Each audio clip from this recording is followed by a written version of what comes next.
আমার আজকের রান্না গরমের আরেকটি স্বাস্থ্যকর রান্না, সেটা হচ্ছে লাউ শাক দিয়ে সবজি দিয়ে পাতলা ঝোল।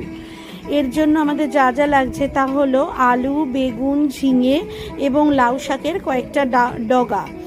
আলু, ঝিঙে এবং বেগুনগুলোকে পাতলা পাতলা লম্বা করে কেটে নিতে হবে এবং লাউ শাকগুলোকেও লম্বা লম্বা করে কেটে নিতে হবে।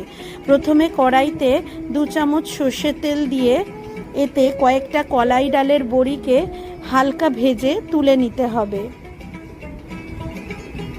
এই রান্নাটি অত্যন্ত স্বাস্থ্যকর একটি রান্না এবং গরমে পেট ঠান্ডা রাখে এবং শরীরও ভালো রাখে। এবার ওই কড়াইতে আরও 2 চামচ সর্ষের তেল দিয়ে এতে 1 চামচ রাঁধুনি ও 2টো শুকনো লঙ্কা ফোড়ন দিতে হবে।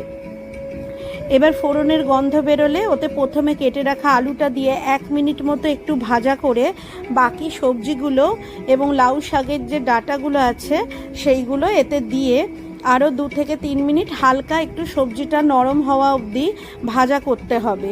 এই সময় এতে নুনটা দিয়ে দিতে হবে।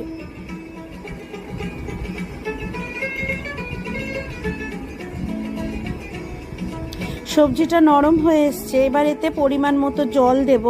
জলটা একটু বেশি দিতে হবে যাতে সবজিগুলো সেদ্ধ হয়ে যায় এবং ঝোলটাও যেহেতু পাতলা ঝোল হবে তাই জলটা বেশি দিতে হবে।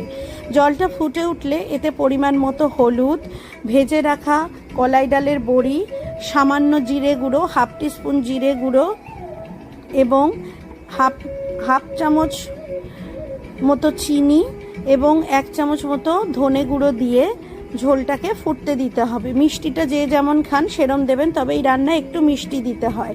এইবার এতে কয়েকটা কাঁচা লঙ্কা কেটে দিতে হবে এবং লাউ শাকের পাতাগুলো দিয়ে সেদ্ধ হওয়া অবধি রান্না করতে হবে ঢাকা দিয়ে। সবজি সব সেদ্ধ হয়ে গেলে ঝোলটাও যখন অনেকটা কমে আসবে সেই সময় এতে পরিমাণ মতো নুন চিনির পরিমাণটা একটু দেখে নিয়ে নামানোর আগে এতে 1 চামচ মতো ঘি এবং সামান্য গরম মশলার গুঁড়ো ছড়িয়ে নামিয়ে নিতে হবে।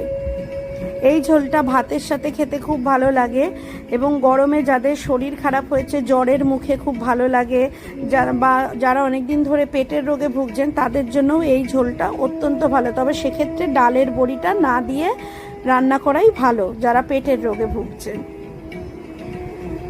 এই গরমে এটা শরীরকে ঠান্ডা রাখে, সুস্থ রাখে, তাই এই রকম টাইপের ঝোল গরমে খাওয়া খুবই ভালো। আপনাদের রেসিপিটা কেমন লাগলো অবশ্যই জানাবেন। ভালো থাকবেন।